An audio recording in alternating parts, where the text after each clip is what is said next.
was 32 when I finally bought back my childhood home, the same one my parents told me I'd never afford on a failing soldier's salary.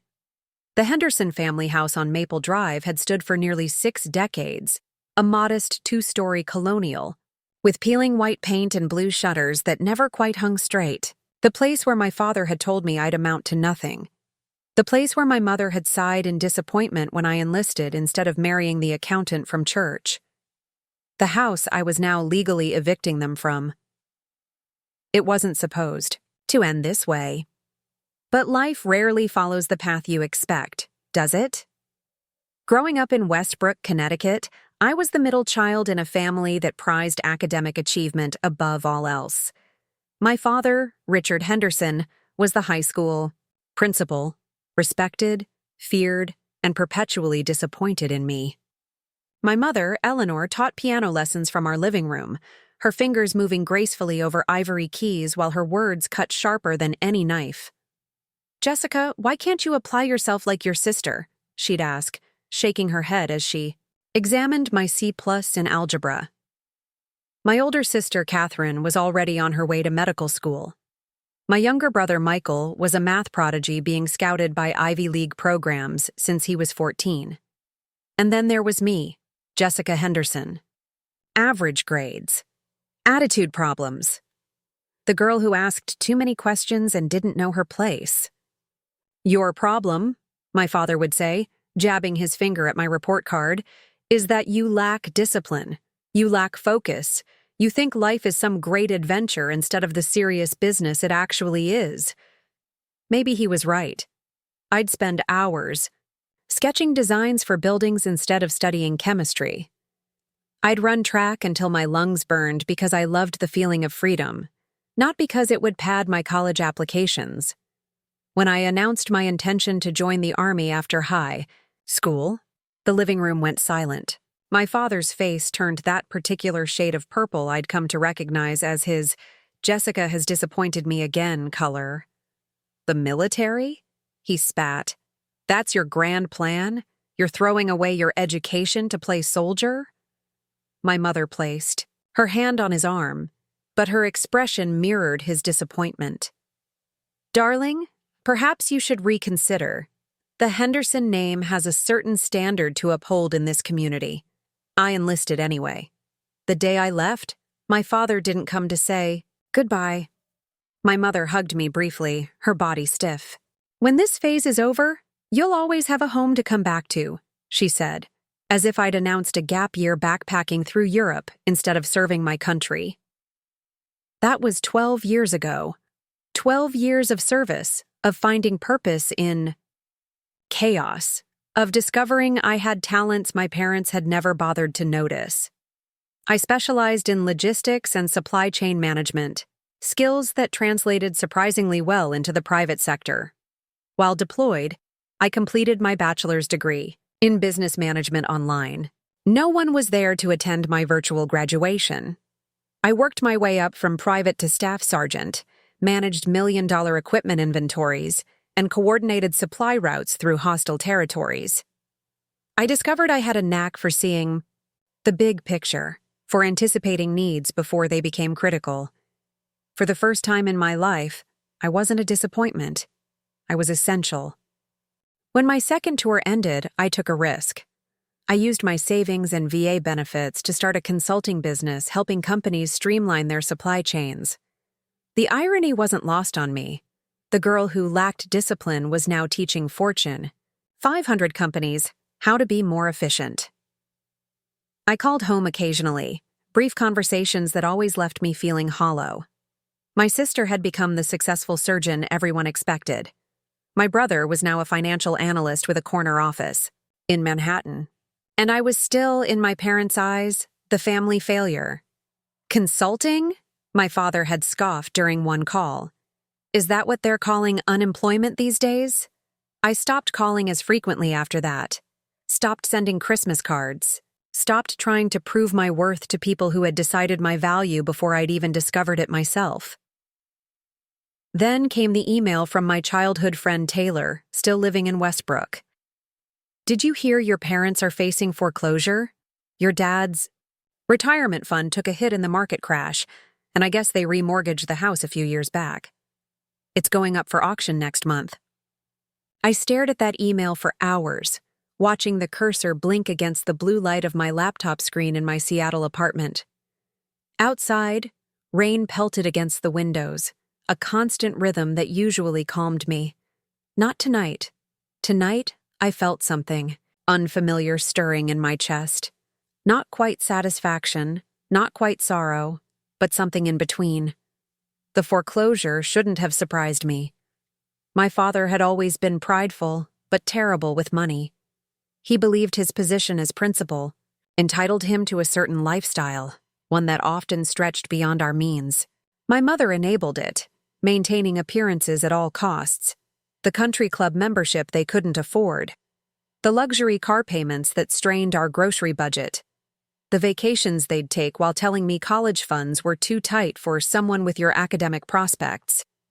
I opened another tab and logged into my business accounts. The numbers stared back at me, solid, growing, defying every prediction my parents had made about my future. My consulting firm had expanded to 3 cities. I had 14 employees. Last quarter's profits had been substantial enough that I'd been considering buying property as an investment. Property. The thought formed slowly, then crystallized with startling clarity. I could buy their house. I actually could. Not out of charity, not to save them, but because I could. I called my financial advisor the next morning. "It's an unusual move," he said cautiously. "But yes, you have the capital to make this work. The auction price will likely start below market value.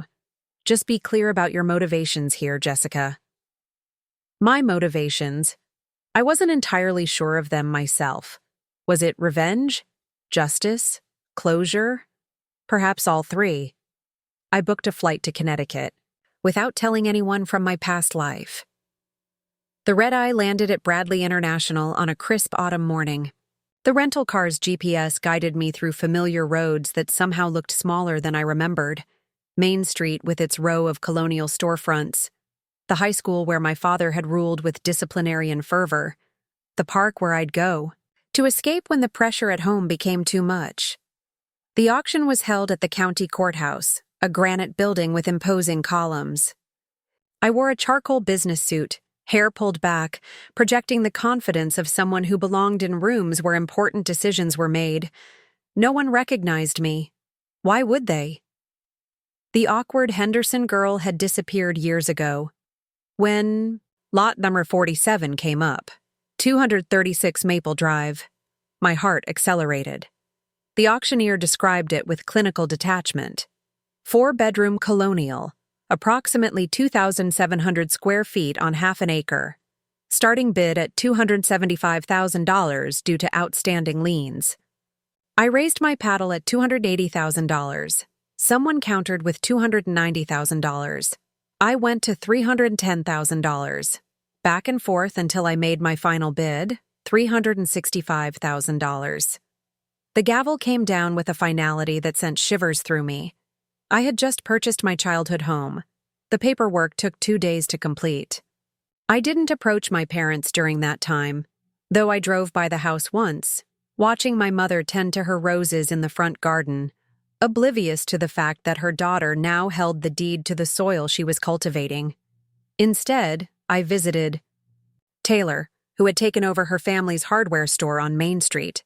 Her shock at seeing me quickly gave way to warmth as she pulled me into a hug.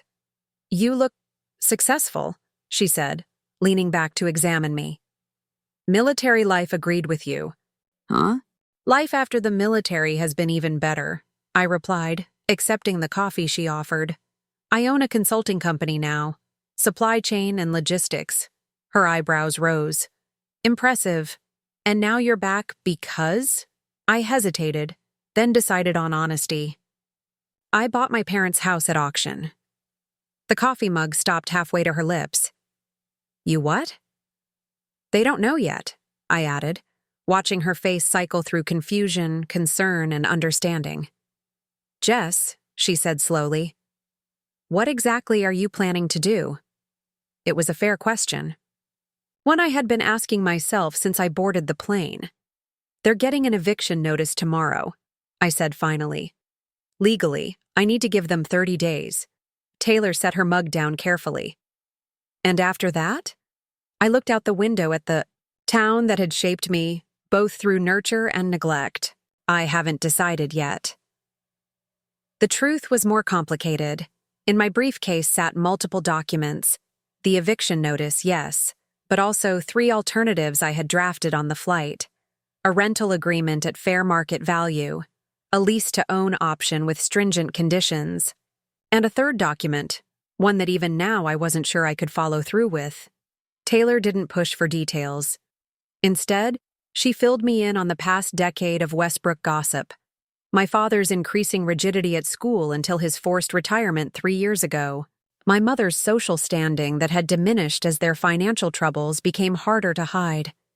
My sister's marriage to a surgeon as ambitious as herself. My brother's refusal to help them financially after they had invested his entire inheritance in a friend's business scheme that failed spectacularly. "Your father still talks about you sometimes," Taylor said as I was leaving. "At the Rotary meetings, always the same story. How you were too stubborn to listen to reason, how he tried to guide you. He never mentions your business success." I hadn't planned to see them before the official notice arrived, but something pulled me to Maple Drive the next morning. Perhaps it was morbid curiosity, or maybe some childish need to witness the moment when they realized the power dynamic had shifted irrevocably. The house looked smaller than it had in my memories. The white paint was chipping around the window frames, and the front steps sagged slightly. The blue spruce my father had planted when I was 10. An investment in the future, he'd called it, now towered over the roof. I parked across the street, watching as the courier's car pulled into the driveway. A young man in a uniform approached the front door, envelope in hand. From my vantage point, I could see my father answer, his posture still ramrod straight, despite being in his 70s now. He signed for the envelope, likely assuming it was just another piece of financial paperwork in the ongoing foreclosure process. I waited, counting the seconds until comprehension would dawn. 1 minute passed, 2. Then the front door flew open, and my father emerged, the papers clutched in his fist, his face a shade of crimson I remembered all too well. "Eleanor!" I heard him shout, his voice carrying across the quiet suburban street. "Eleanor, get out here!" My mother appeared in the doorway, her hand going to her throat, a nervous gesture she'd had for as long as I could remember. Even from a distance, I could see she had aged considerably. Her hair, once a rich brown like mine, was now completely silver and cut in a severe bob that made her face look pinched.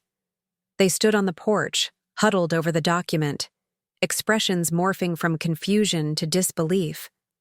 I slipped lower in my seat when my father's head snapped up, scanning the street as if he could sense my presence. My phone buzzed. A text from Taylor. "It's done, isn't it? They just called the store asking if I knew you were in town." I didn't respond. Instead, I started my car and drove to the small inn where I'd taken a room. I needed space to think, to breathe, to decide my next move now that the first domino had fallen. The inn was a converted Victorian on the edge of town, run by an elderly couple who didn't recognize me or the Henderson name. I spent the afternoon in their garden, laptop open but unable to focus on work. Client emails went unanswered. Project timelines blurred before my eyes. My phone rang shortly after 3 p.m. Unknown number, but the area code was local. I let it go to voicemail. Then it rang again. And again. On the 4th call, I answered. "Jessica." My father's voice, tight with controlled fury. "I believe we need to talk?" "Yes," I agreed, surprised by the steadiness in my own voice. "We do." "This stunt you're pulling is beyond childish," he continued as if I hadn't spoken. "If this is about money, there are more mature ways to approach the situation." "Is Mom with you?" I asked, ignoring his attempt to seize control of the conversation. Pause. She's upset, understandably.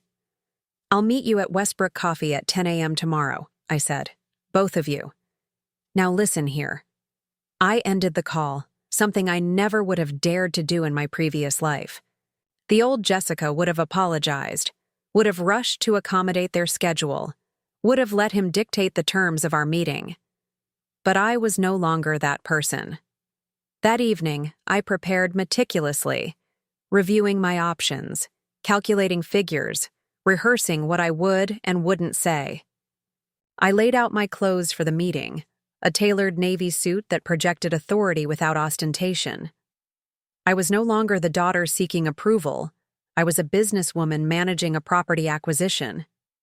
Sleep eluded me. I kept seeing my mother's hand at her throat, my father's face flushed with anger.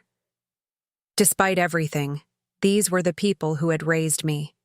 Imperfectly, critically, but they had provided a roof, food, an education. The same roof I now legally owned. The same roof I had the power to take away from them. By dawn, I had made a decision. I would offer them options, but I wouldn't rescue them unconditionally. That's what they would expect. That beneath my stunt was a desperate plea for their attention, their approval, their love. They would expect me to fold, to reveal that this was all an elaborate cry for help from their wayward daughter. They were wrong. Westbrook Coffee hadn't changed in the decade plus since I'd last been there. The same chalkboard menu hung behind the counter. The same mismatched tables and chairs crowded the small space. It was early enough that I secured a corner table, positioning myself to see the door without being immediately visible from the entrance. They arrived together, 5 minutes early, punctuality being one of my father's many inflexible rules. My mother wore a beige cardigan that made her look washed out. My father had dressed as if for a school board meeting in a blazer and tie, his white hair combed severely to one side to disguise his thinning crown. I watched them scan the cafe, my mother's expression anxious, my father's grim. When their eyes finally found me, I didn't wave or smile. I simply waited as they made their way to my table. Jessica. My father didn't extend his hand when he reached the table. He stood there, looking down at me as if I were still 17, and caught breaking curfew. I see military life has changed you. My mother hovered behind him, her eyes darting between us like she was watching for the first sign of an explosion. You look well, she offered softly. Please sit, I said, gesturing to the empty chairs. I'd ordered only for myself, a black coffee that sat steaming beside my closed laptop. They settled awkwardly, my father's posture rigid, my mother perched on the edge of her seat as if prepared for a quick escape. For a moment, no one spoke. The cafe's ambient noise, espresso machines hissing, morning conversations buzzing, filled the space between us. I assume you have an explanation, my father finally said, placing the eviction notice on the table between us. His hand remained on it, as if he could somehow invalidate the document through sheer force of will. It's not that complicated, I replied, taking a sip of my coffee. The house was in foreclosure. It went to auction. I purchased it legally. But why? My mother's voice cracked. Jessica, if you wanted to help us, there were other ways. Help? You? I echoed, the question genuine. Is that what you think this is about? My father's jaw tightened. Then what exactly is your purpose here? Revenge? Is this how you respond to parents who only wanted what was best for you? The familiar justification, they had always wanted what was best for me, ignited something cold and clear inside me. What was best for me? I repeated slowly. Like telling me I was wasting my potential by enlisting. Like suggesting I marry, well, instead of pursuing a career. Like comparing me to Catherine and Michael at every opportunity.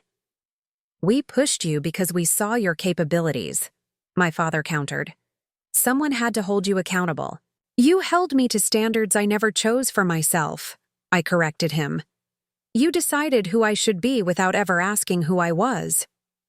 My mother reached across the table, not quite touching my hand, but letting hers rest near mine.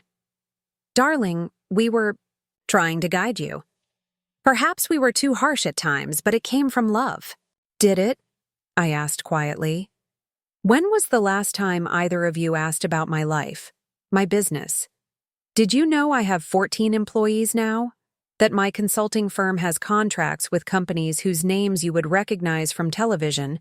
Commercials? That I bought a condo in Seattle overlooking the water? They exchanged uncomfortable glances. Of course they didn't know. They had never asked. We heard you were doing fine, my father said stiffly. Better than fine, I corrected. I'm successful by any metric, including the ones you valued so highly. Except I did it on my terms, not yours. And now you've come to what? Gloat? My father's voice rose slightly. To punish us by taking our home? I opened my laptop and turned it towards them. On the screen were 3 documents. I've come to offer you options. My father squinted at the screen, refusing to reach for his reading glasses. Another sign of weakness he would never willingly display. My mother leaned forward, her lips moving slightly as she read. Option 1, I explained, is a market-rate rental agreement. You pay me $2,400 per month to continue living in the house. That's actually below current market value for the neighborhood. My father's face flushed. You expect us to pay rent to our own daughter, for our own home? It's not your home anymore, I pointed out evenly. Legally, it's mine, just as the furniture inside it and the land it sits on are now mine. We can't afford that kind of rent, my mother said quietly. Not on your father's pension. Which brings us to option 2, I continued. A lease-to-own agreement. Lower monthly payments but with strict conditions, including financial counseling and budgeting oversight. After 5 years of consistent payments, ownership would transfer back to you. Financial counseling? My father nearly spat the words. From who? You? From professionals, I said. The same kind you refused to see when you remortgaged the house to invest in Uncle Robert's marina project. The same kind you dismissed when you cashed out your secondary retirement fund to renovate the kitchen no one asked for. My mother flinched at the accuracy of my assessment. My father's face had progressed from red to an alarming purple. And the third option? My mother asked, her voice barely audible. I closed the laptop. You move out within the 30 days stipulated in the eviction notice. I sell the house, likely at a profit given the current market, and you find somewhere else to live on whatever you can afford. This is how you treat family? My father's voice had dropped to a dangerous whisper. After everything we sacrificed for you? What exactly did you sacrifice for me, Dad? I asked, genuinely curious. My college fund went to Michael's accelerated program. My high school achievements were dismissed as inadequate. When I graduated basic training, you didn't even send a card. We gave you a roof over your head, he countered. Food on the table, structure and discipline. The bare minimum required by law, I noted. And now I'm offering you options no other property owner would consider. So tell me again about sacrifice. My mother began to cry silently, tears tracking down her lined face. I felt a twinge of something. Not quite regret, not quite pity, watching her shoulders shake beneath the beige cardigan. Eleanor, stop, my father snapped, sliding a handkerchief toward her without looking. This is exactly what she wants. To see us broken. That's not what I want, I said, surprising myself with the honesty behind the words. I don't want to see you broken. I just want you to see me. To really see me. Maybe for the first time. We've always seen you, my father insisted, but his eyes flickered away from mine as he spoke. No. You saw who you thought I should be. The daughter you wanted, not the daughter you had. I took another sip of my coffee, now lukewarm. When I told you I was enlisting, you said I was throwing my life away. When I started my company, Dad, you asked if that was what they're calling unemployment these days. Do you remember that? His lips pressed into a thin line, but he didn't deny it. I needed your support, I continued. Not your criticism. Not your constant comparison to Catherine and Michael. Just your belief that I could find my own path. And this is your path? My father gestured to the closed laptop. Evicting your elderly parents from their home? Making them beg for options. Like tenants? No, Dad. My path is the consulting firm I built from nothing. The veterans I've hired who couldn't find work elsewhere. The life I've made that you know nothing about because you never bothered to ask. I leaned forward. I tapped the laptop. This is just business. Something else you taught me, intentionally or not. Emotion doesn't belong in financial decisions. My mother wiped her eyes, suddenly straightening. Jessica, she said, her voice steadier than I expected. May I ask why you're really doing this? The truth, please. The question caught me off guard. I'd prepared for anger, for accusations, for attempts to manipulate me through guilt or obligation. I hadn't prepared for directness, especially from my mother, who had spent most of my childhood deflecting conflict rather than addressing it. I'm doing this because... I started, then stopped, searching for the right words. Because for the first time, I have the power to make you see the consequences of how you treated me. Not just me, but everyone. Michael hasn't spoken to you in years because you gambled away his inheritance. Catherine only calls on holidays because you criticized her choice of husband. You've spent decades believing your way was the only right way, and now we're paying for it, my mother finished quietly. Yes, I acknowledged. Now you're facing the reality that actions have consequences, even for Richard and Eleanor Henderson. My father stood abruptly, his chair scraping against the floor. I don't have to listen to this. You want the house? Take it. We'll be gone in 30 days. Richard, my mother said sharply, surprising both of us. Sit down. He hesitated, caught between his instinct to assert control and his confusion at my mother's sudden authority. After a moment, he lowered himself back into the chair, though his body remained tense, ready to flee. Jessica, my mother continued, you're right. About most of it. We didn't support you the way we should have. We couldn't see past our own expectations. But please believe me when I say we loved you, love you, even if we showed it poorly. I wanted to dismiss her words as manipulative, as a tactical pivot now that she understood the gravity of their situation. But there was something in her eyes, a clarity I'd rarely seen before, that made me pause. If that's true, I said carefully, then why did you never defend me when Dad dismissed my choices? Why did you let him make Michael the golden child and me the disappointment? My mother flinched. Because I was weak, she admitted.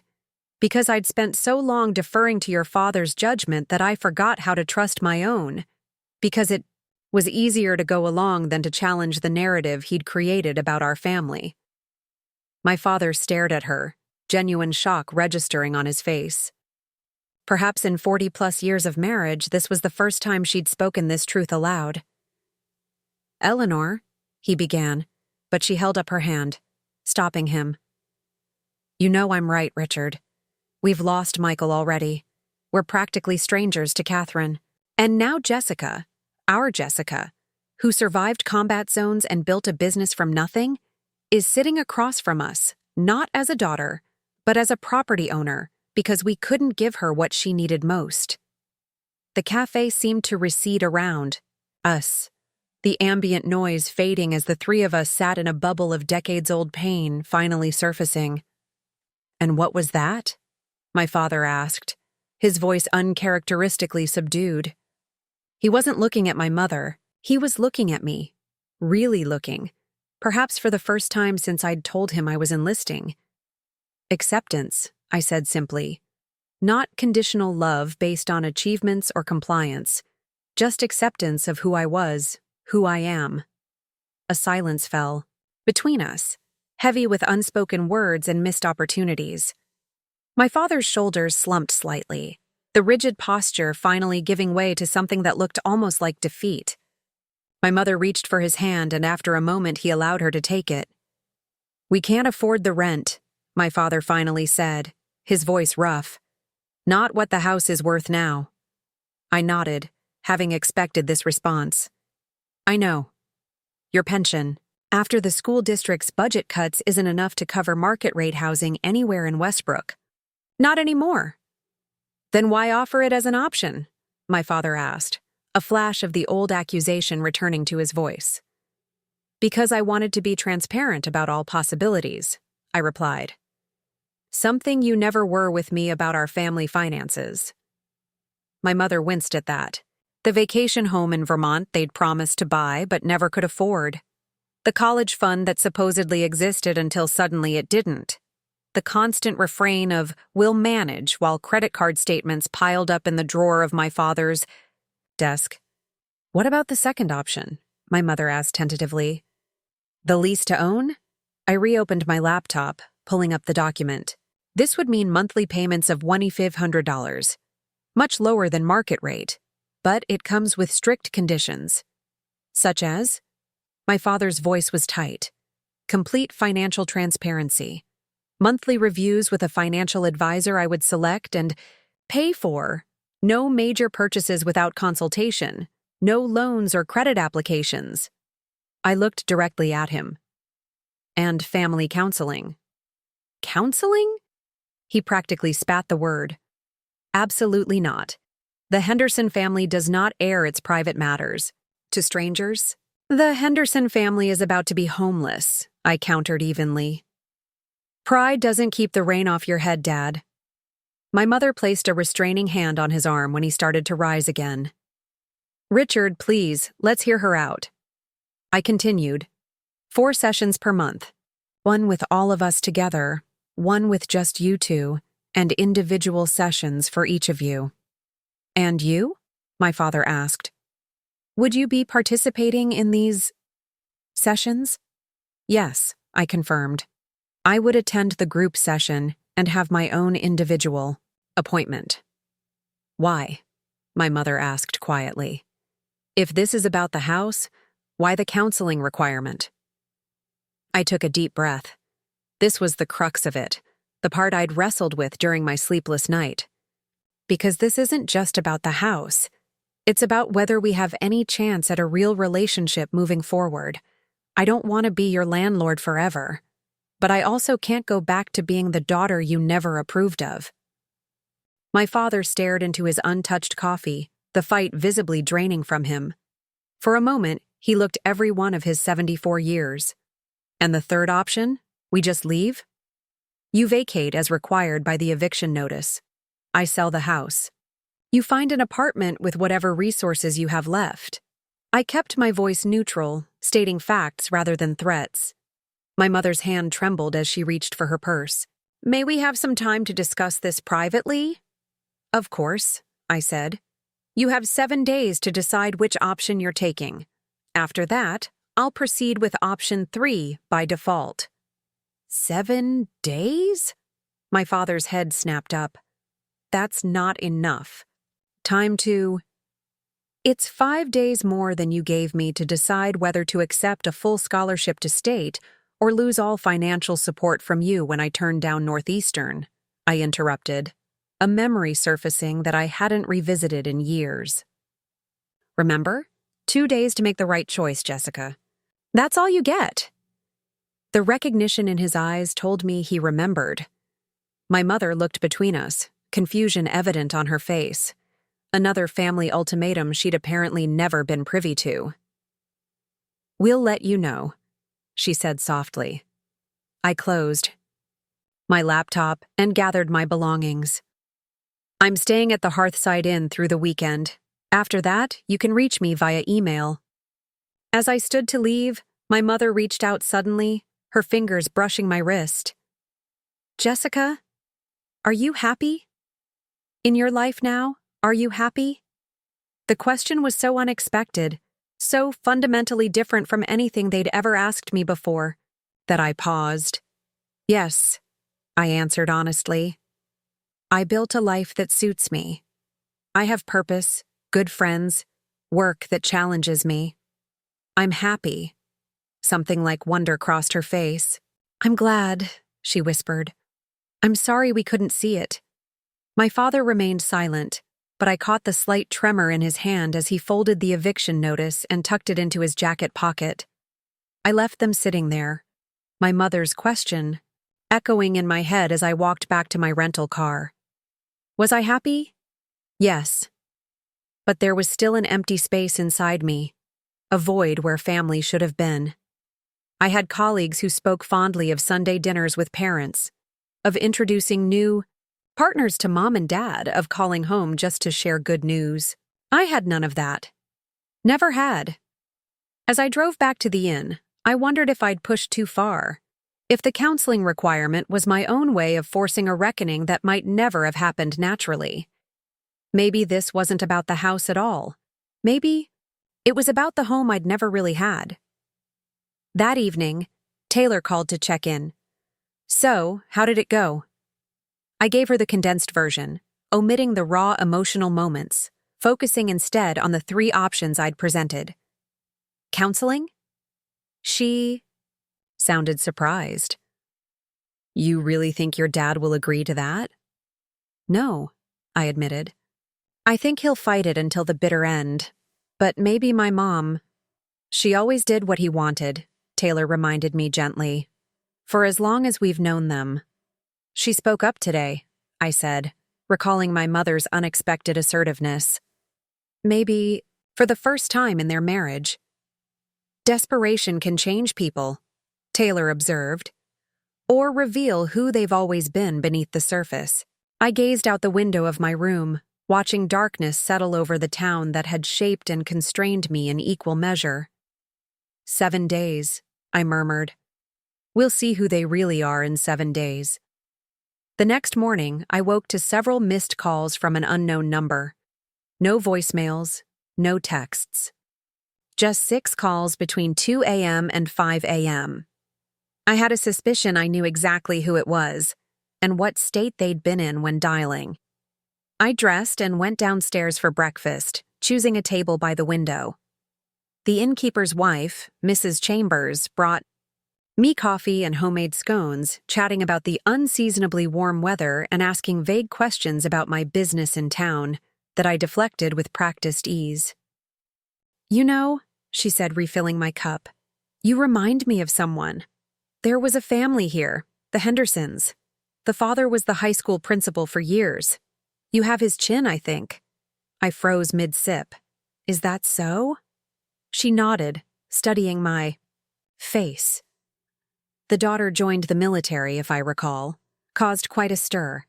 Richard, that was his name, had her path all mapped out. Prestigious college, law school, the works. Then she up and enlisted. Nearly broke her mother's heart. Did it? I asked, setting down my cup carefully. That's what Eleanor, Mrs. Henderson, told everyone. Though between you and me, she leaned closer, lowering her voice. I always thought the girl had spirit. Sometimes children need to find their own way, don't they? I managed a tight smile. Sometimes they do. Mrs. Chambers straightened, adjusting her apron. Anyway, I shouldn't gossip. Especially now with their troubles. Such a shame about the house. What have you heard? I couldn't help asking. Just that the bank finally foreclosed. After Richard's investments went south and that lawsuit from the school board, something about pension mismanagement. Well, it was only a matter of time. They're saying someone bought it at auction. She shook her head. Imagine having to start over at their age. I thanked her for breakfast and retreated to my room, her words following me up the stairs. The lawsuit was news to me, another financial disaster my parents had kept hidden. No wonder the foreclosure had happened so quickly. Around noon, my phone rang again. The same unknown number. This time I answered. Jessica. My father's voice, rougher than yesterday. We need to talk. We already did, I replied. You have my terms. Not like this. Not in some coffee shop with your mother having a breakdown. Every 5 minutes. He lowered his voice. Meet me at Lakeside Park, the old boathouse. 1 hour. Before I could respond, he hung up. I debated ignoring the request. Our meeting yesterday had laid out everything necessary. Any further conversation without a decision on their part seemed pointless. And yet, something in his voice, a new note, of desperation perhaps, made me curious. Lakeside Park had been my refuge as a teenager. When the pressure at home became unbearable, I'd bike there, finding solace in the dilapidated boathouse that smelled of mildew and old fishing gear. My father had known about this habit but had never acknowledged it, never followed me there. Until now. I arrived 15 minutes early, parking in the small gravel lot and walking the familiar path to the boathouse. The park was quiet on a weekday. Just a few elderly couples on benches and mothers with strollers circling the paved walkway. The boathouse stood at the edge of the small man-made lake, its green paint peeling, windows clouded with age. I approached slowly, half expecting to see my father's tall figure waiting, but the area was deserted. I settled on a weather-beaten bench outside, watching a pair of ducks glide across the water's surface. The scene was so peaceful, so at odds with the turmoil of the past 48 hours. You still come here? My father's voice startled me. He stood a few feet away, hands in the pockets of a jacket that hung loose on his frame. He looked thinner than yesterday, diminished somehow. I haven't been here in over a decade, I corrected him. He nodded, then gestured to the space beside me. May I? I moved over slightly, allowing him room on the bench. We sat in silence for several minutes, watching the ducks, avoiding each other's gaze. I called you last night, he finally said. Several times, I noticed. I had been drinking. The admission seemed to cost him considerable effort. Not something I do often anymore. The doctors advised against it after the heart attack. This was news to me. Heart attack? When? 2 years ago. Minor, they said. A warning. He kept his eyes on the lake. I didn't tell you because, well, there seemed no point. We'd already lost you by then. The irony of his phrasing wasn't lost on me. You hadn't lost me, Dad. You pushed me away. There's a difference. He nodded slowly. Perhaps you're right. It's difficult to see clearly when you're convinced you know best. He turned to face me then. I've had a lot of time to think since retirement, more than I wanted. I remained silent, waiting. Your mother and I discussed your proposal last night, at length. He cleared his throat. She wants to take option 2. The lease with conditions. And you? I asked. I wanted to know why. Not why you bought the house, that's clear enough. But why offer us any option at all? Why not simply evict us and be done with it? It was a fair question, one I'd asked myself repeatedly. Because despite everything, you're still my parents. And because I'm not like you. His eyebrows rose. Meaning? Meaning I don't believe in punishment for its own sake. I believe in accountability, in consequences. Yes, but not cruelty. He absorbed this, his expression unreadable. The counseling requirement that's non-negotiable? Completely, I confirmed. That's the cornerstone of option 2. I've never believed in therapy, he said stiffly. Talking about problems doesn't solve them. Action does. Sometimes the action needed is talking honestly about the damage we've caused, I replied. Something you've never been willing to do. He flinched just slightly, but enough for me to notice. And if I refuse? If I can't do that? Then it's option 3. You vacate, I sell, and whatever relationship might have been salvaged between us is probably over for good. The ducks suddenly took flight, startled by a child throwing stones into the water from the opposite shore. We watched them circle and land further out, safely away from the disturbance. Your mother cried all night, he said quietly. Not because of the house, because of you. Tears don't erase decades of damage, I said, though I felt a twinge of regret imagining my mother's distress. No, he agreed, surprising me. They don't. Nothing can erase the past. He turned to look at me directly. But perhaps the future could be different. The skepticism must have shown on my face because my father shifted uncomfortably, then reached into his jacket pocket. He pulled out a folded piece of paper, creased and slightly yellowed with age. Do you remember this? He asked, handing it to me. I unfolded it carefully.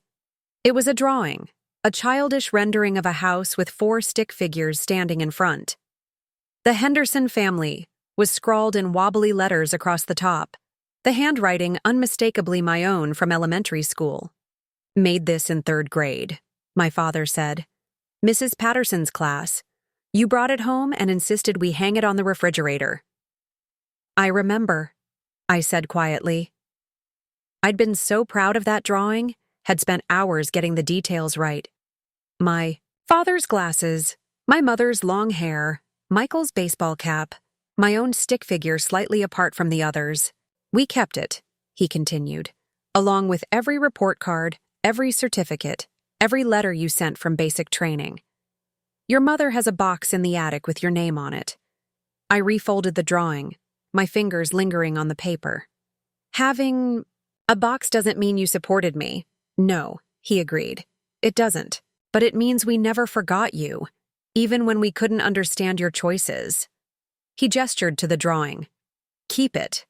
A reminder that once, we were just a family with ordinary problems, before I turned everything into a measurement of success. I slipped the drawing into my purse, unsure what to make of this small offering. Was it a peace gesture? Manipulation? Simple nostalgia from a man facing the loss of his home? Your mother wants to know if you'll come to dinner tonight, he said. At the house, just to talk. The invitation surprised me. Dinner? She's making your favorite, or what used to be your favorite. Chicken parmesan with those garlic knots you liked. The mention of my childhood comfort food sparked an unexpected wave of emotion. How many nights had I sat at that kitchen table, eating my mother's chicken parmesan while my father quizzed me on spelling words or historical dates? How many times had the meal been both a comfort and a prelude to criticism? I'm not ready for that, I said honestly. He nodded, accepting this without argument. Another departure from the father I remembered. When you are, the invitation stands. We sat in silence again, the afternoon sun warming the weathered boards beneath us. A jogger passed on the path behind us, sneakers crunching on gravel. In the distance, a child's laughter carried across the water. I've made a decision, my father finally said, about your options. I turned to look at him, noting the deep lines around his eyes, the slight tremor in his hands that hadn't been there yesterday. And? I'll agree to option 2. All of it.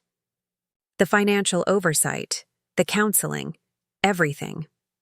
I studied him, looking for signs of deception or reservation. Why the change of heart? He sighed heavily, clasping his hands to still their shaking. Because your mother deserves better than living in some basement apartment in her 70s. Because I'm too old and too tired to start over completely. And because... He paused, seeming to wrestle with himself. Because maybe you're right. Maybe we do need to face what happened between us before it's too late. This won't be easy, I warned him. The counselor won't let you dominate sessions or dismiss feelings you don't want to deal with. You'll have to actually listen. To me, to Mom, maybe for the first time. I understand, he said, though his tight expression suggested he didn't entirely. I'm willing to try. Something in his tone made me believe him. Not completely, but enough to proceed. All right, I'll have the papers drawn up. We can sign them tomorrow. He extended his hand formally, as if sealing a business deal. I hesitated, then shook it briefly. His palm was cool and dry against mine, the gesture oddly impersonal for all. Its significance. There's something else you should know, he said as I withdrew my hand. About the foreclosure. I waited, bracing myself for another financial revelation, another secret debt or failed investment. It wasn't just my poor decisions, though God knows there were enough of those. He looked away, focusing on the distant shore. 3 years ago, Michael came to us. He'd gotten involved with some people in New York. Bad investments, gambling debts. He needed money, a lot of it, quickly. The pieces clicked into place. You remortgaged the house for Michael. He nodded, shame evident in the slump of his shoulders. I couldn't let my son face those kinds of people. They were threatening him, Jessica. Him and his girlfriend. So you put up your home as collateral, I said flatly. Your and Mom's security. I thought he would pay us back. He promised. Had some scheme about cryptocurrency that I didn't understand but sounded promising. My father's laugh was hollow. 6 months later, he stopped returning our calls. Your mother still sends birthday cards to his last known address. They come back unopened. The revelation shifted something in my understanding of our family dynamic. Michael, the golden child, the mathematical prodigy, the son who could do no wrong, had taken advantage of my parents' favoritism and left them to face the consequences. Does Mom know about Michael's gambling? No, my father admitted. I told her it was an investment opportunity, that Michael needed capital for a startup. She doesn't know about the threats, the debts. It would break her heart.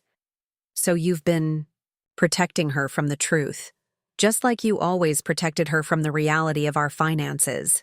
He didn't deny it.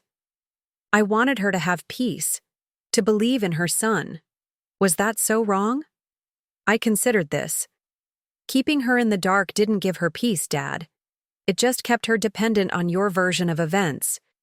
It's another form of control. He flinched at the word control, but didn't argue. Perhaps you're right. Again. The admission, small as it was, felt significant. Richard Henderson had built his entire identity around being right. At school, at home, in every argument and decision.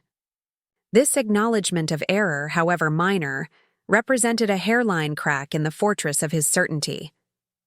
In the counseling sessions, I said carefully, all of this will need to come out. The truth about Michael, about the finances, about everything. No more family secrets. He looked pained, but nodded. I understand. As we sat there, an unlikely pair on a weathered bench by a man-made lake, I felt the first tentative thread of something new forming between us. Not forgiveness, that was still far off, if it would come at all. Not reconciliation, which would require far more than one afternoon of honesty, but perhaps the beginning of clarity, a mutual recognition of how deeply dysfunctional our family had become and how much work lay ahead if we chose to repair it. Jessica, my father said as we finally rose to leave, the sun beginning its descent behind the trees. I want you to know something. I was wrong about you, about your choices, the military, your business. I was wrong, and He struggled. With the words, I'm sorry I couldn't see your strength until it was turned against me. I didn't know how to respond to my father's apology, a phrase I'd never heard from him before. The words, I'm sorry, sounded foreign in his voice, as if he were speaking a language he'd just learned phonetically. Part of me wanted to accept it immediately, to bridge the chasm between us with forgiveness. Another part, the part that had endured years of criticism and conditional love, remained wary. Thank you for saying that, I finally replied, neither accepting nor rejecting his words. It's a start. We walked back to the parking lot in silence, the gravel path crunching beneath our shoes. At his car, the same silver sedan he'd driven, for years, now showing its age with rust spots along the wheel wells, he paused. Will you reconsider dinner? Your mother would be so grateful to see you at the table again. I hesitated, weighing the emotional cost against the potential benefit. Not tonight, I decided. But soon, before I leave town. First, I want to get the paperwork signed and the first counseling session scheduled. He accepted this with a nod, then climbed into his car without further comment. I watched him drive away, his silhouette straight-backed and formal even in retreat. That evening, alone in my room at the inn, I spread out the documents for option 2, reviewing the terms one final time. The lease-to-own agreement was fair, but firm. The financial oversight provisions were comprehensive, requiring monthly meetings with an advisor and complete transparency regarding all accounts and transactions. And the counseling requirement was non-negotiable, 4 sessions monthly with specific goals outlined for each. As I reviewed the papers, my phone buzzed with a text from Taylor. Heard your parents are telling people they might be moving in with your sister in Boston. True? I frowned, typing back, No, we're working on an arrangement. Who told you that? Her response came quickly. Eleanor told my mom at the pharmacy this afternoon. Said Catherine had invited them to stay with her until they found a place. This was news to me. I hadn't spoken to my sister in months, and as far as I knew, her relationship with our parents was as strained as mine, albeit for different reasons. Catherine had always been the good daughter, academically brilliant, professionally successful, socially adept. But she'd fallen from grace when she married David, a pediatrician my father deemed insufficiently ambitious because he chose community, practice over hospital administration. I dialed Catherine's number before I could overthink it. She answered on the 4th ring, her voice cautious. Jessica? Is everything okay? Did you invite Mom and Dad to live with you in Boston? I asked without preamble. A pause. Not exactly. Mom called yesterday, told me about the foreclosure and that you had somehow bought the house. She was emotional. I said they could stay with us temporarily if they had no other options. I see. I processed this information, wondering if my parents were already planning to reject my lease-to-own offer. Did they tell you the whole story? About my buying the house? The options I've offered them? Mom gave me her version, Catherine replied, diplomatically. Dad hasn't spoken to me in 8 months, so no input from him. I'd be interested in hearing yours. I explained everything, the auction purchase, the 3 options, my meeting with our father at the boathouse, his revelation, about Michael's gambling debts. Catherine listened without interruption, only the occasional sharp intake of breath indicating her surprise. Counseling, she said when I'd finished.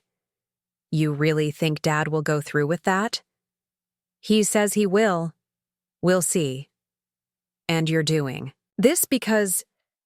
I sank onto the edge of the bed, suddenly tired. Because they need to understand what they did. To both of us, to Michael. How their manipulation and favoritism and financial secrets damaged everyone. Because I want them to see me, really see me, before it's too late. Catherine was quiet for a long moment. Then, I've been in therapy for 3 years, she admitted, trying to unpack all of it. David insisted after I had a panic attack preparing for Dad's visit to meet Emma. Emma was my niece, now 5, whom I'd only met twice due to the geographic and emotional distance between us. Did it help? I asked. The therapy? It's helping, she corrected. Present tense. It's ongoing. Some days I think I've made peace with our childhood, and then Dad makes some cutting remark about David's lack of ambition, or Mom asks why Emma isn't reading chapter books yet like Michael was, and I'm right back where I started. The familiarity of her experience struck me. Despite our different paths, Catherine the high achiever who still somehow fell short, me the perpetual disappointment who forged a completely different life, we shared the same wounds inflicted by the same hands. I'm thinking of coming up, she said suddenly. To Westbrook. David can manage the weekend with Emma. I think... I think I should be part of this conversation. I hadn't anticipated this possibility, Catherine inserting herself, into the delicate negotiation I'd begun with our parents. Would her presence help or hinder? What about your practice? I asked. Catherine was a neurologist at Massachusetts General. Her schedule typically booked months in advance. I have colleagues who owe me coverage. It's time I prioritized family over work, something Mom and Dad never taught us to do. There was a new resolve in my sister's voice, a strength I hadn't heard before. Perhaps therapy had given her tools I was still struggling to find on my own. Okay, I agreed. When can you be here? I'll drive down Friday evening. Where are you staying? I gave her the information for the Hearthside Inn, promising to book her a room as well. Before we ended the call, Catherine added, Jess, whatever happens with Mom and Dad, I'm sorry we haven't been closer. I think they trained us to see each other as competition instead of allies. Her insight landed with surprising force. She was right. From our earliest memories, we had been pitted against each other. Catherine's achievements held up as a standard I could never reach, my failures used as cautionary tales for her. We had been pawns in our parents' dysfunctional game, taught to value parental approval over sibling solidarity. We can change that, I said, meaning it. Starting now.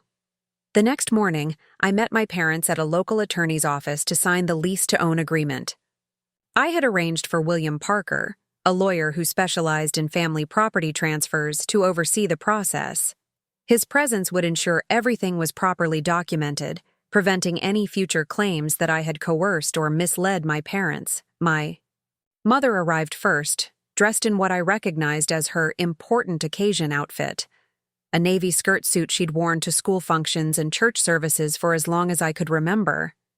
She looked smaller than I recalled, her shoulders slightly stooped, her once confident posture diminished by age and circumstance.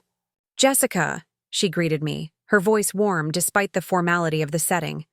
You look lovely. Thanks, Mom. I gestured to the waiting area chairs. Dad's coming? Yes, he's parking the car. Always insists on finding the perfect spot. She smiled faintly at this familiar quirk of my father's. I wanted a moment with you first, if that's all right. I nodded, sitting beside her. I want you to know, she began, her hands fidgeting with the clasp of her handbag, that I understand why you're doing this. Not just the house, but the conditions, the counseling. She looked up, meeting my eyes directly. I should have protected you more from your father's expectations, from the comparisons. I failed you as a mother. The naked honesty of her statement caught me off guard. I had prepared for resistance, for passive-aggressive manipulations, for the subtle guilt trips that had been her specialty throughout my childhood. This straightforward acceptance of responsibility was entirely new. Why now? I asked. After all these years? She glanced toward the door, ensuring my father hadn't yet arrived. Because I'm tired, Jessica. Tired of pretending everything is fine when it isn't. Tired of defending decisions I never fully agreed with. When you left for the army, I cried for weeks. Not because I was disappointed in you, but because I knew we'd pushed you away. I struggled to reconcile this confession with the mother I remembered. The woman who had stood silently by while my father dictated the terms of my existence, who had echoed his criticisms and enforced his rules. You never said anything, I pointed out. All those years, you never once stood up for me. No, she acknowledged, her eyes filling with tears. I didn't, and that will be my regret until the day I die. She reached for my hand tentatively. But I'm saying something now. I'm here, signing these papers, agreeing to counseling because I want the chance to know my daughter before it's too late. My real daughter, not the one your father and I tried to mold you into. Before my mother could say more, the office door opened and my father entered, followed by Mr. Parker. The moment of vulnerability between us evaporated as we shifted into formal positions, taking seats around the conference table where the documents awaited signature. "Mrs. Henderson, Mr. Henderson," the attorney began, his tone professionally neutral. "I've reviewed the lease-to-own agreement prepared by Ms. Henderson's lawyer in Seattle. It appears to be in order, but I want to ensure you both fully understand the terms before signing." My father nodded stiffly, his reading glasses perched on the end of his nose as he surveyed the papers before him. Despite the circumstances, he still managed to project an air of authority, as if he were reviewing a student's disciplinary file, rather than the document that would determine his housing future. "The terms are as follows," Mr. Parker continued. "A 5-year lease-to-own arrangement with monthly payments of $2,500. Regular meetings with a financial advisor selected and compensated by Ms. Henderson. Full financial disclosure required, including all accounts, investments, debts, and income sources." He flipped to the next page. "And a counseling requirement, 4 sessions monthly, including family and individual appointments." "We're aware of the terms," my father said tersely. Mr. Parker nodded, but continued his methodical explanation, detailing the consequences of missed payments or failure to comply with the counseling requirement. I watched my parents' faces as he spoke, my mother's resigned acceptance, my father's barely concealed resentment. "Are there any questions before we proceed to signatures?" Mr. Parker asked finally. My father cleared his throat. "I'd like to propose a minor adjustment to the financial oversight provision." I tensed, prepared for an attempt to weaken the terms. "What adjustment?" "I'd like Eleanor to be the primary contact for the financial advisor," he said, surprising me. "She should have full visibility and decision-making authority regarding our finances moving forward." My mother looked as startled as I felt. "Richard, are you sure? You've always handled—" "That's precisely the problem," he interrupted, not unkindly. "I've handled everything, and look where it's gotten us. Maybe it's time for a different approach." I studied him, trying to discern his motivation. Was this a genuine acknowledgement of his financial mismanagement, or a tactical move to gain sympathy? Either way, it represented a significant shift in their marital dynamic. "I have no objection," I said cautiously. "Mom, are you comfortable with this?" She straightened in her chair, something like determination crossing her face. "Yes, it's time I took responsibility too, for everything." Mr. Parker made a notation on the document. "I'll update this section before final copies are prepared. Anything else?" My parents exchanged glances, some unspoken communication passing between them. Then my mother spoke up. "We'd like to request that Catherine be included in the family counseling sessions, at least periodically, if she's willing." The request caught me off guard again. "Catherine is coming to town this weekend," I admitted. "I was going to discuss it with her then." "She is?" My mother's face brightened with genuine pleasure. "Oh, Jessica, that's wonderful. We haven't seen her since Christmas, and even then it was so brief." My father's expression was more complex, a mixture of pride and discomfort. Catherine's success as a neurologist fulfilled his academic expectations, but her increasing emotional distance clearly pained him in ways my rebellion never had. "I'll talk to her," I promised, making no firm commitment. "It will be her decision." Mr. Parker made another note, then slid the papers toward my parents. "If there are no further questions or requests, please initial each page and sign on the final page." The scratching of pens filled the quiet room as my parents signed away their autonomy in exchange for housing security. I watched my father's hand hesitate briefly before signing the counseling provision, a momentary resistance overcome by necessity. When they had finished, Mr. Parker slid the documents to me for my signature. As I signed, I felt the weight of what we were doing, formalizing a business arrangement between parent and child, codifying what should have been organic family support into legal obligations and consequences. "Congratulations," Mr. Parker said when we had all signed. his tone suggesting he wasn't entirely sure congratulations were appropriate. "I'll have copies prepared for each of you by tomorrow." As we gathered our belongings to leave, my mother touched my arm. "Catherine mentioned you're staying at the Hearthside. Mrs. Chambers always did make those wonderful blueberry scones." She hesitated. "When she arrives, perhaps. Perhaps you both might consider dinner at the house. Just to talk. No pressure." I glanced at my father, who was studiously organizing his papers, pretending not to listen. "I'll discuss it with Catherine when she gets here," I said, not committing. "The first counseling session is scheduled for Monday. We should probably focus on preparing for that." My mother nodded, accepting this boundary. "Of course. Whatever you think is best." As we exited the building, the mid-morning sun warm on the sidewalk, an unexpected awkwardness descended. In normal circumstances, family members might hug after such a meeting, or at least exchange warm goodbyes. Instead, we stood in a triangle of mutual uncertainty, none of us quite sure how to navigate this new terrain. "I should get back to the inn," I said finally. "I have work calls this afternoon." "Of course," my father said. "Your business doesn't stop running just because you're dealing with family matters." There was something different in his tone, not the dismissive judgment I would have expected in the past, but something closer to genuine acknowledgement of my professional responsibilities. "Jessica," my mother said suddenly, as if gathering courage, Would you send us pictures sometimes? Of your life in Seattle? Your home? Your friends? We have so little idea of what your world looks like now." The request was small, but significant, an expression of genuine interest in who I had become, not who they had wanted me to be. It represented a tiny crack in the wall between us, a potential point of entry for something new. "I can do that," I agreed. "And maybe you could send me that drawing, from your box in the attic? I'd like to frame it for my office." My mother's face lit up with something like hope.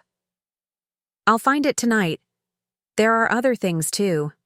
School, projects, letters from basic training. Would you want those as well?" I nodded, my throat suddenly tight with unexpected emotion. Yes, I would. That evening, as promised, Catherine arrived at the Hearthside Inn. I waited in the lobby, watching through the window as her BMW pulled into a parking space.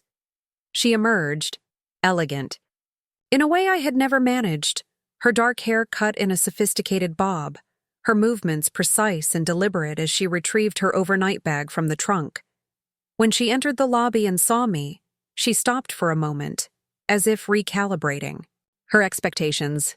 Then she crossed the space between us and pulled me into a tight hug. "It's been too long," she murmured against my shoulder. "Way too long." I returned the embrace, suddenly aware of how rarely we had shared physical affection as adults. Our parents had never been demonstrative, had taught us by example to maintain emotional and physical distance, even in moments of celebration or sorrow. "You look good," I said as we separated. "Boston agrees with you, and Seattle clearly agrees with you." She studied my face. "You seem stronger, more centered." "Military training and entrepreneurship will do that," I replied with a small smile. "Come on, let's get you checked in. Then we can talk properly." Once Catherine was settled in her room, we migrated to the inn's small garden patio with glasses of wine. The evening was mild, strings of lights illuminating the space with a gentle glow. For the first time in years, maybe decades, it was just the two of us. No parents setting the agenda, no competitions or comparisons hanging in the air between us. "So," Catherine said after taking a sip of her Cabernet, "you bought our parents' house and are requiring therapy as a condition of them staying there. Got to say, Jess, that's a power move I never saw coming." I couldn't tell if she was impressed or concerned. "Is that how Mom described it to you?" "More or less, though she admitted it was justified." Catherine set down her glass. "What I don't understand is why. Why get involved at all? Why not just let them face the consequences of their choices? I considered Catherine's question carefully. In the soft evening light, with the subtle fragrance of late-blooming roses around us, the answer didn't come as readily as I expected. My motivations weren't as clear-cut as I'd believed when placing the winning bid at auction. Honestly, I'm still figuring that out myself, I admitted. At first, it felt like justice, finally having power over the people who controlled every aspect of my life for so long. Then it became about accountability, making them face what they did to us. I traced the rim of my wine glass. But now, I think it might be about closure, or maybe redemption, not just theirs. Mine too. Catherine studied me with the analytical gaze I remembered from childhood, the look she'd get when solving complex equations or diagnosing a difficult patient. Redemption from what? You didn't do anything wrong. Didn't I? I countered softly. I left. I cut ties. I built a life that deliberately excluded them. And then I used my success to… what? Teach them a lesson? Force them to see me on my terms? I shook my head. There's a fine line between justice and vengeance, Kath. I'm not always sure which side I'm on. My sister was quiet for a moment, absorbing this. Did Dad tell you about Michael? She finally asked. The gambling debts? Yes, yesterday. Not just the gambling. Catherine leaned forward, lowering her voice, though we were alone on the patio. The threats, the people he got involved with. It wasn't just about money, Jess. Michael was in serious trouble. Dad mentioned threats, but he didn't elaborate. Catherine took a long sip of wine, as if fortifying herself. About a year ago, Michael showed up at my house in Boston, middle of the night, bruised face, terrified. He'd been running from these people for months, moving from city to city. Apparently, he'd embezzled money from some private investment group with ties to organized crime. I felt the color drain from my face. My God. Did you help him? What could I do? He's our brother. She looked away, guilt clouding her features. I gave him cash, a lot of it. Told him to get far away, change his name if necessary. David was furious, said I was enabling him. We didn't speak for weeks after. Does Dad know? That Michael came to you? She shook her head. Michael made me promise not to tell them. Said Dad had already sacrificed enough trying to bail him out. He was different, Jess. Broken. Not the golden boy anymore. The revelation shifted something fundamental in my understanding of our family dynamics. Michael, who had been held up as the standard of perfection throughout our childhood, had fallen further than either of us. And our parents had mortgaged their future to protect him, just as Catherine had risked her marriage. What a mess, I murmured, taking a deeper drink from my glass. All this time I thought I was the family failure. Catherine's laugh held no humor. Mom and Dad specialized in creating impossible standards. I became a neurologist at a prestigious hospital, married a successful doctor, gave them a grandchild, and I still hear about how I could be doing more research, publishing more papers, advancing faster in the department. At least they recognized your achievements, I pointed out. They didn't even come to my basic training graduation. I know, Catherine said softly. I wanted to go. Did I ever tell you that? I asked Dad if we could all fly out to support you, and he said it wasn't worth the expense for a temporary phase. The admission stung, not because of my father's dismissal, which I'd expected, but because Catherine had wanted to be there. All these years, I'd assumed she shared our parents' disapproval of my path. You never told me that, I said. We never really talked, did we? Not about the important things. She reached across the table, taking my hand in hers. That's on all of us, Mom and Dad for pitting us against each other, but also on you and me for letting them. Her touch was warm, familiar yet strange after so many years of distance. When was the last time we had offered each other comfort?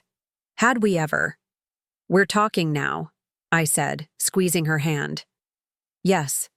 And speaking of talking, this counseling requirement, you really think it will help? That Dad will actually participate meaningfully? I considered this. I don't know, but it's the only leverage I have to force some kind of reckoning before it's too late. They're not young anymore, Kath. Whatever healing might happen between us needs to start now. She nodded, understanding the urgency. And what about after? Assuming they complete the 5 years of the lease-to-own agreement, then what? They get the house back? That's the plan, I confirmed. By then, Dad will be nearly 80. Mom not far behind. They need stability in their final years, not uncertainty. So this isn't about punishment, Catherine observed. At least, not entirely. I guess not. The realization surprised me. Maybe it never was. Maybe it was always about finding a way back to something resembling family, just on healthier terms.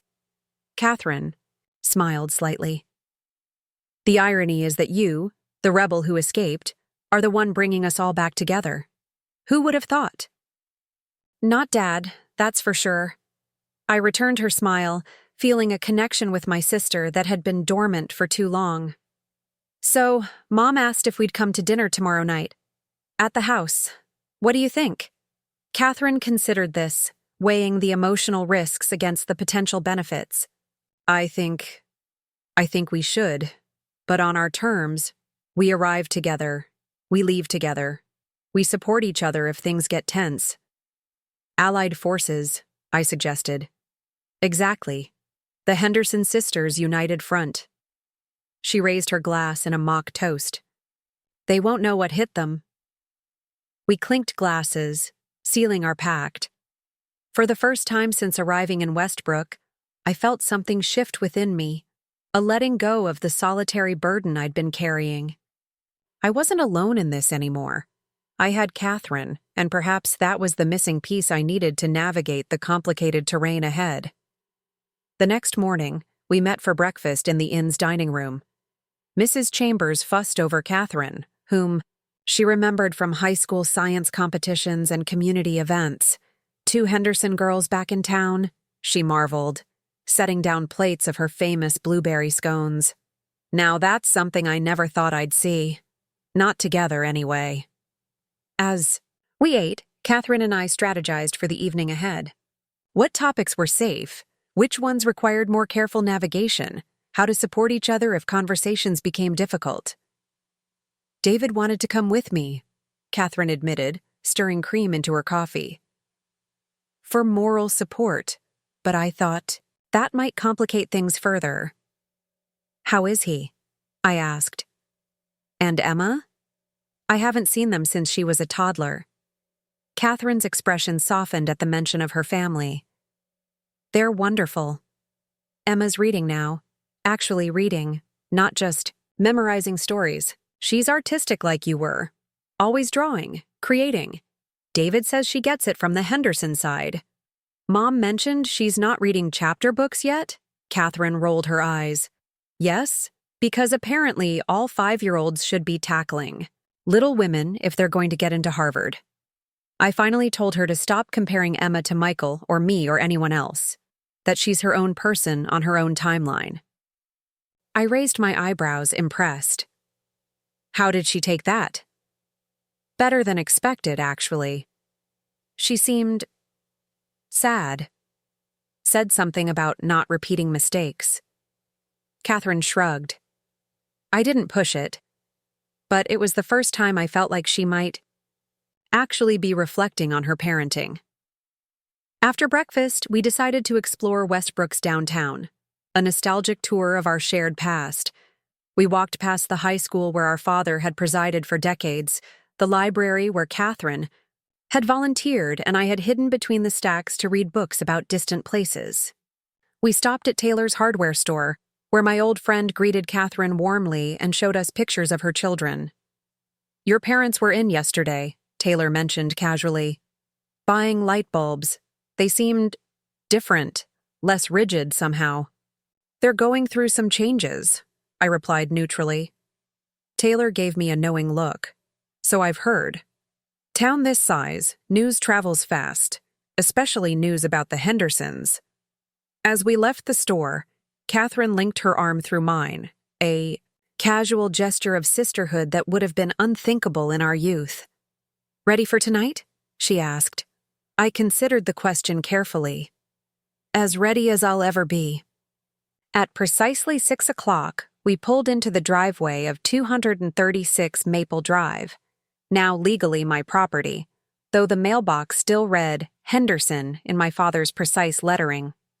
The house looked different somehow, perhaps because I now viewed it through the lens of ownership rather than childhood subjugation. Strange being back, Catherine murmured as we approached the front door. I keep expecting to feel 17 again. Anxious about showing Dad my report card even though it had all A's. I know exactly what you mean, I agreed. Part of me still expects him to critique my posture as soon as we walk in. We exchanged understanding smiles. Then Catherine squeezed my hand once before ringing the doorbell. A silent affirmation of our alliance. The door opened to reveal our mother, wearing a blue dress I didn't recognize, her silver hair arranged more stylishly than I remembered. Her face lit up at the sight of us standing together on the porch. My girls, she breathed, her eyes glistening. Both of you here, together. For a moment, none of us moved. The tableau held, mother and daughters frozen in a moment of recognition, the weight of decades pressing around us. Then my mother stepped back, opening the door wider. Please come in. Your father's in the kitchen, if you can believe it. He insisted on helping with dinner. Catherine and I exchanged surprised glances as we stepped into the foyer. Our father helping with meal preparation was unprecedented. Throughout our childhood, he had treated the kitchen as foreign territory, a domain belonging exclusively to our mother. The house smelled exactly as I remembered, a blend of furniture polish, old books, and whatever was cooking. Tonight it was the promised chicken parmesan, its familiar aroma mingling with garlic and tomatoes. You've redecorated, Catherine observed, noting the new living room curtains and the absence of the heavy oak coffee table that had dominated the space for decades. Just a few changes, our mother replied, a hint of nervousness in her voice. After your father retired, I finally had some say in the decor. She gave a small laugh, but beneath the humor lay years of compromise and concession. We followed her through to the kitchen, where the most startling sight awaited us. Our father stood at the counter wearing an apron, an actual apron, as he methodically chopped herbs. At our entrance, he looked up, his reading glasses perched low on his nose. Catherine, Jessica. He nodded to each of us in turn, then set down his knife and wiped his hands on a towel. It's good to see you both. Together. The echo of our mother's words wasn't lost on me. They seemed genuinely affected by the sight of their daughters arriving as a unit, presenting a unified front after years of successfully dividing us. Dad, Catherine acknowledged, then gestured to his culinary efforts. I don't think I've ever seen you cook before. Your mother has been teaching me, he replied, a note of humility in his voice that I found utterly foreign. I'm not particularly skilled, but I can follow directions when necessary. The underlying message wasn't subtle. He was trying, attempting, to learn new skills, to adapt to changed circumstances. Whether this nascent flexibility would extend beyond garlic bread remained to be seen. Dinner will be ready in about 15 minutes, our mother said, filling the awkward silence. Would you like some wine while we wait? We have that Pinot Noir you like, Catherine. My sister raised an eyebrow, clearly surprised that our mother had remembered her wine preference. That would be lovely, thank you. Jessica? Wine for you, as well. Please, I agreed, settling onto one of the kitchen stools that lined the island counter. I deliberately chose a seat that allowed me to observe both parents simultaneously, a strategic position that hadn't escaped my father's notice, judging by the flicker of recognition in his eyes. As our mother poured the wine, my father resumed. His chopping, the rhythmic sound of the knife against the cutting board oddly comforting in its domesticity. This kitchen had been the site of countless family negotiations, confrontations, and rare moments of harmony. Now it felt like neutral ground. Not quite mine despite my legal ownership. Not fully theirs anymore either. "Your sister tells me you're running a successful consulting business," my father said, addressing me without looking up from his task. "Supply chain management, is it?" The question seemed genuine rather than leading to criticism, but years of conditioning had me bracing for the inevitable but, or however, that usually followed any acknowledgement of my achievements. "Yes," I replied cautiously. "We specialize in logistics optimization for mid-sized companies. 14 employees now, offices in Seattle and Portland, with plans to expand to Denver next year." He nodded, processing this information. "Impressive. Growth trajectory. You must have a solid business plan and strong leadership skills." I waited for the qualifier, the subtle undermining that had characterized most of our interactions. It didn't come. "Thank you," I said finally, accepting the wine glass my mother offered. "It's been challenging but rewarding." "And Catherine," he continued, turning to my sister, "how is your research progressing? The paper on neurodegenerative disorders that you mentioned at Christmas?" Catherine blinked, clearly surprised that he had remembered the specific focus of her work. "It's going well, actually. We've been approved for the next phase of the study. The preliminary results are promising." Our mother beamed with visible pride. "That's wonderful news.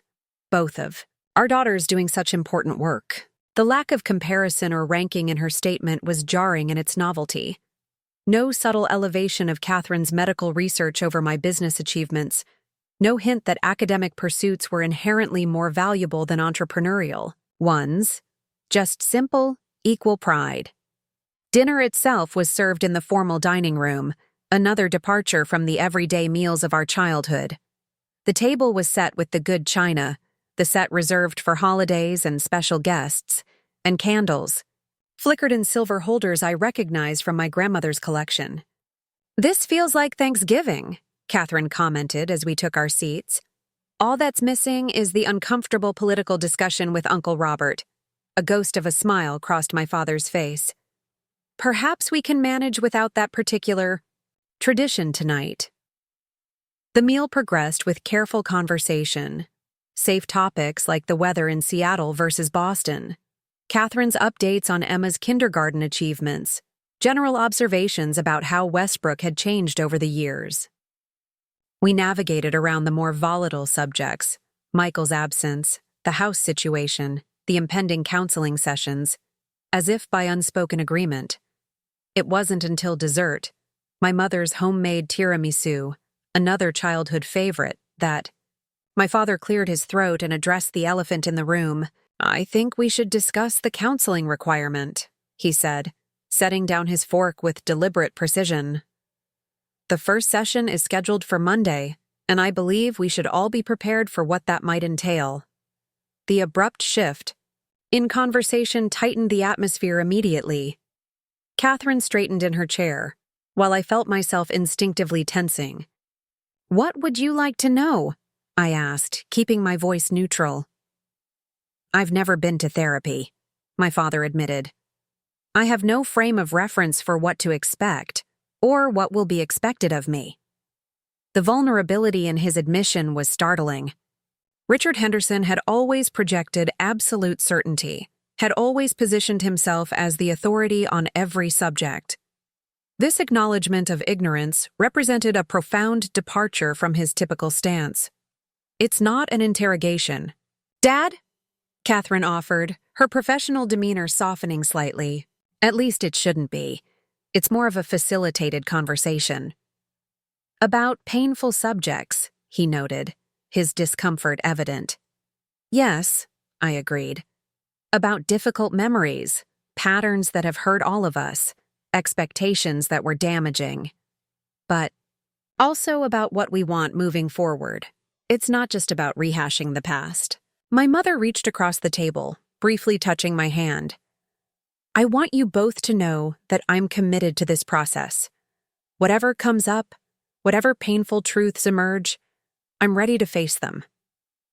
My father's eyes met mine, a silent challenge, or perhaps a question lingering between us. Finally, he spoke. I won't pretend this will be easy for me. I've spent my entire life believing I knew what was best for this family. I believed structure and high expectations were gifts, not burdens. He paused, his hands clasping together on the table. But clearly, I was wrong about many things. The admission hung in the air, unprecedented and almost shocking in its humility. We all have work to do, Catherine said gently. This isn't about assigning blame. It's about understanding how we got here and finding a way forward. If that's even possible, I added quietly. My mother looked at me, her eyes bright with unshed tears. Is it, Jessica? Is a way forward possible for us?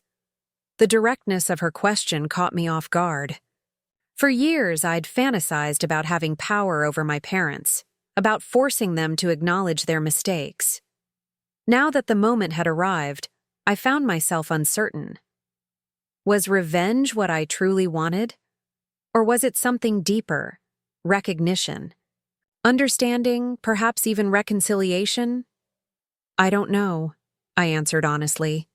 But we can try. That's why I structured the agreement the way I did. 5 years is a long time, long enough to build something new if we're all willing. And if we fail? My father asked, his voice unusually subdued. Then at least we failed trying, Catherine replied before I could, which is more than we've done as a family in decades. As we prepared to leave, standing in the foyer where countless goodbyes had been exchanged over the years, my mother handed me a small box. I found these in the attic, as promised. Just a few things to start with. Inside were childhood drawings, letters from basic training, newspaper clippings from my company's first major contract announcement, fragments of a life my parents had observed from a distance but never truly acknowledged. Thank you, I said, my throat suddenly tight. My father stepped forward, his posture rigid yet somehow less imposing than I remembered. Jessica, before you go, there's something you should know. When you left for the army, I was terrified. Terrified? I repeated, disbelieving. Yes? Not disappointed, not angry. Terrified. You were entering a dangerous profession, one I didn't understand and couldn't control. I couldn't protect you anymore. He swallowed hard.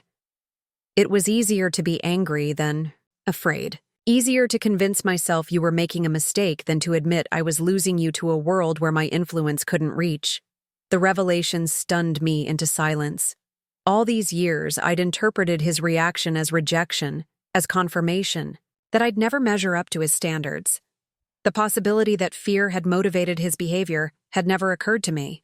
We both failed you, my mother added softly. In different ways, but with equal damage. I hope someday you can forgive us. Not for our sake, but for yours. Catherine and I left together, the night air cool against our faces as we walked to her car. Well, she said finally, that was unexpected, I finished for her. Do you believe them? This sudden self-awareness, the contrition?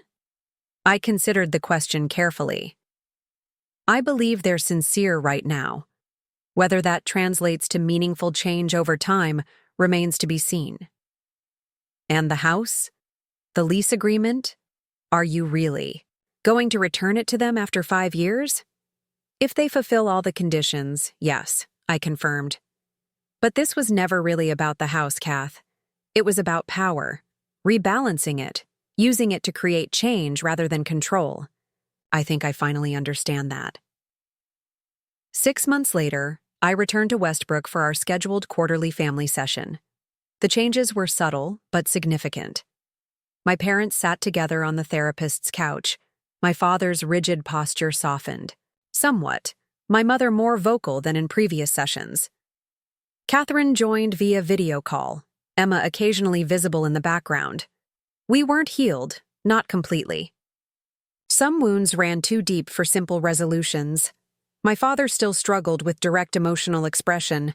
My mother still sometimes defaulted to peacemaker rather than truth-teller, and I still maintained careful boundaries around my heart. But we were talking. Really talking. Not just exchanging pleasantries or rehashing old grievances. We were learning, slowly and imperfectly, how to be a family defined by mutual respect rather than authority and submission. After the session, I drove by the house on Maple Drive. My house, at least on paper. New curtains hung in the windows, and the front garden showed signs of my father's nascent interest in horticulture, a retirement hobby he'd discovered unexpectedly. They were making it their home again, this time as tenants rather than owners, but with a dignity I'd never intended to strip from them. As I pulled away, my phone buzzed with a text from Catherine. Progress, right? Not perfection, but progress. Smiled, remembering our childhood shorthand for small victories, a slightly higher grade, a moderately less critical comment from our father, a tiny step forward. Progress, I replied. And for the first time since returning to Westbrook, I felt the weight of vengeance lifting from my shoulders, replaced by something lighter, something that might, with time and continued effort, eventually resemble peace. 1 year to the day after I purchased my childhood home at auction, I found myself standing in front of it again. The seasons had completed their full cycle, summer heat giving way to autumn crispness, then winter's stark bareness, followed by spring's tentative renewal. Now summer had returned, bringing with it anniversaries I had never anticipated marking. The physical changes to the property were subtle but noticeable. My father's newfound interest in gardening had transformed the once austere front yard into something more inviting. Raised beds filled with vegetables lined the southern exposure, and native perennials added splashes of color among the more traditional plantings. The blue shutters had been repainted, hanging straight at last after decades of slight misalignment. I approached the front door, not as a visitor or even as a landlord, but as something more complex, a daughter navigating the delicate terrain, between past wounds and possible reconciliation. My mother answered my knock, her face lighting up with genuine pleasure. Jessica, we weren't expecting you until dinner tomorrow. I thought I'd come by early, I explained, stepping into the foyer. I have something I want to discuss with you and Dad. Concern flickered briefly across her features, the automatic response of someone conditioned to expect difficult news. Of course, he's in the back garden, checking on his tomatoes. He's become quite passionate about heirloom varieties. I followed, her through the house, noting small changes that reflected their evolving relationship. Photos that had once been relegated to albums now adorned the walls, including several of me in uniform, my business opening, and a recent one of all of us at Catherine's house in Boston. Emma sitting on my lap with a gap-toothed grin. My father stood between rows of tomato plants, a small notebook in hand as he jotted observations about their progress. He looked up as we approached, removing his gardening gloves. Jessica, this is a surprise. His greeting was warm if still somewhat reserved, the emotional guardedness of decades not entirely dissolved by 12 months of therapy. I wanted to talk to you both, I said, gesturing toward the patio set nearby. Do you have a few minutes? They exchanged glances, a silent communication I'd come to recognize as their new way of checking in with each other, rather than my father making unilateral decisions. Of course, my mother said, leading us to the shaded table. Once seated, I removed a folder from my bag and placed it between us. It's been a year since the auction, since everything changed between us. My father nodded, his expression carefully neutral. We're aware of the anniversary. A lot has happened in that year, I continued. 12 counseling sessions, 24 financial advisor meetings, 9 family dinners, counting holidays, 2 visits from Catherine and her family, 1 very uncomfortable but necessary conversation about Michael. That last reference made both of them wince. 3 months ago, we had finally discussed the full truth about my brother, his gambling, his embezzlement, the organized crime connections, and the collective family denial that had enabled his spiral. It had been the most difficult session yet, leaving all of us emotionally drained but ultimately clearer about the dynamics that had shaped our family. "It's been a year of growth," my mother offered cautiously. "Yes," I agreed. "For all of us, and that's why I'm here today." I pushed the folder toward them. "These are amended documents for the house." My father's posture stiffened, the old defensiveness briefly resurfacing. "Amended how? Are you changing the terms?" "In a way," I said. "I'm accelerating them." I opened the folder, revealing the legal papers inside. "This transfers partial ownership back to you immediately, 30% now, with incremental increases. Over the next 4 years until you reach full ownership, contingent, of course, on continued counseling and financial oversight, though at a reduced frequency." They stared at the documents, then at me. Clear confusion on their faces. "But why?" my mother finally asked. "The original agreement was working." I took a deep breath, organizing thoughts I'd been formulating for weeks. "Because this was never about punishing you indefinitely. It was about creating accountability and the conditions for genuine change. And you've shown me, consistently, that you're committed to that change." My father removed his reading glasses from his shirt pocket, studying the papers with careful attention. "You're giving up your leverage," he observed, his analytical mind cutting straight to the practical implications. "I'm choosing trust over leverage," I corrected him. "There's a difference." Something shifted in his expression, a softening around his eyes that I'd seen more frequently over the past year. "We don't deserve this, Jessica." "This isn't about deserving," I replied. "It's about choosing what kind of relationship we want moving forward. I don't want to be your landlord anymore. I want to be your daughter, with healthy boundaries and realistic expectations on all sides." My mother reached for my hand across the table, tears welling in her eyes. "We're still learning how to do that. How to love you properly without conditions." "No," I acknowledged. "I'm still learning too. How to forgive. How to accept love that isn't perfect but is genuine." I squeezed her hand gently. This house represented power to me once. The power I never had growing up. But holding on to that. Power comes with its own cost, one I'm no longer willing to pay. My father set down the papers, removing his glasses with a slightly trembling hand. "What changed your mind?" he asked quietly. I considered his question, reflecting on the gradual evolution that had occurred within me over the past year. "Catherine said something during our last sister weekend that stayed with me. She said carrying anger is like drinking poison and expecting the other person to die. And she was right." I looked between them. These imperfect, complicated people who had raised me with a mixture of love and damage, who were now trying, however imperfectly, to repair what they could. "I don't want to carry that poison anymore," I continued. "I don't want my victory to be your defeat. I want us all to win, to find a way forward that honors the past without being trapped by it." My father, the man who had once seemed as immovable as a mountain, did something I had rarely witnessed. He cried, not loudly or dramatically, but with quiet dignity, a single tear tracking down his weathered cheek. "We'll continue to earn this trust," he promised, his voice rough with emotion. "Every day."